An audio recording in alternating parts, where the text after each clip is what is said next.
project is a 2006 Ford F-350 King Ranch that's displaying a check engine light.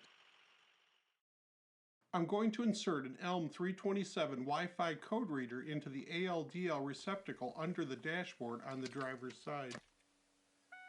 This module will send a code and a host of other engine information to my cell phone. The app I'm using is Car Doctor. It's free from the Apple App Store. I have 3 codes stored. The one I'm addressing in this video is P0676. Specifically, the number 6 glow plug is not functioning. Diesel engines are combustion ignition engines and use glow plugs to initiate combustion. After the engine starts, the fuel is ignited from high compression. This 14-year-old engine has never had glow plugs replaced, so instead of changing one, I'm doing all 8. Removing the fender liners was the recommended method by other YouTubers. I decided to follow their advice. It was a great deal more involved than I expected. In the future, I would weigh the benefits of this method very carefully. This video will help you make an informed decision. I designed this oversized T-handle breaker bar for a customer who repairs Humvees. It makes child's play of these lug nuts. With the lug nuts broke loose, it's time to get the wheel off the ground and remove the wheel. These are Ford accessory mud flaps. Installed by me, your vehicle probably will not have them. The Ford factory service manual says, remove the running boards.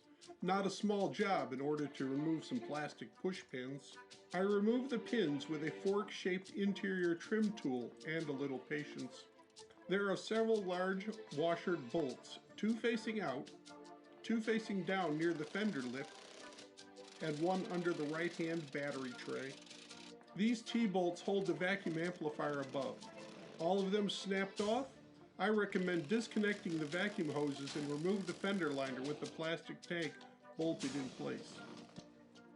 The trim tool is very helpful propping the edge of the fender liner over the lip of the metal fender. I started at each end and worked toward the middle. Be careful while reaching your fingers above the liner. They can get pinched between the plastic liner and the fender lip. Work gloves would really help prevent injury. The back inside corner has retaining clips holding a wire bundle. It's easier to reach with the liner pulled out and down. I have moved on to the driver's side fender liner. This one has many more protruding serrated plastic pins. I found it less damaging to remove them from the underside by gripping them with pliers and twisting and pushing them simultaneously.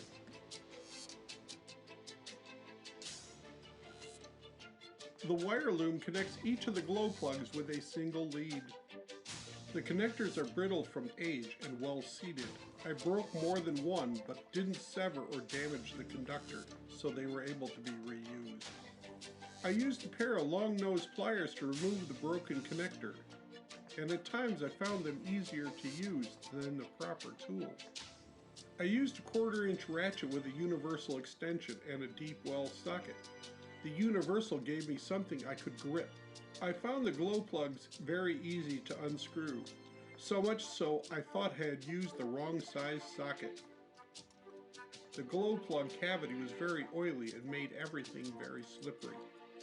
A small magnet or needle nose pliers are needed to extract the glow plug from the oily cavity. Even slipping the new glow plug into the cavity is not straightforward. Place it in the cavity, manipulate the tip with your finger until it aligns with the threaded hole and then drops into place. I use the universal extension to hand start the glow plug and then tighten it with a small ratchet. Attach the harness to the glow plug and be sure it's fully seated in the cavity. In hindsight, I would purchase 2 new glow plug harnesses. It seems practically impossible to remove them without damage, and if it happened, the unused parts could be returned if unopened.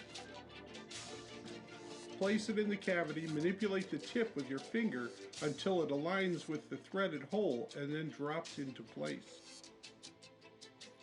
I use the universal extension to hand start the glow plug and then tighten it with a small ratchet. I like to take the opportunity to clean any parts that are removed. I also remove any rust and paint them as necessary. It improves the assembly time and helps to inspect and find damaged parts.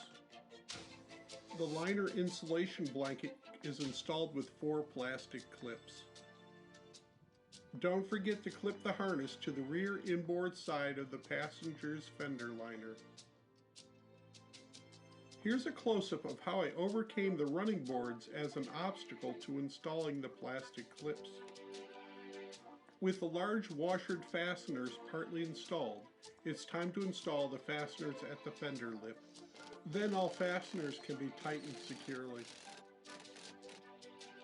To ensure a properly installed wheel, tighten the lug nuts in a star pattern and torque to 150 foot-pounds. Lucas Slick Mist tire and trim shine soften the baked-on brake dust without damage to the plastic center caps. If you're interested in an automotive detailing video or have an idea or suggestion for a future video, please leave a comment. If you learned something from this video, please like and share. If you'd like to see more, please subscribe. Thank you for watching.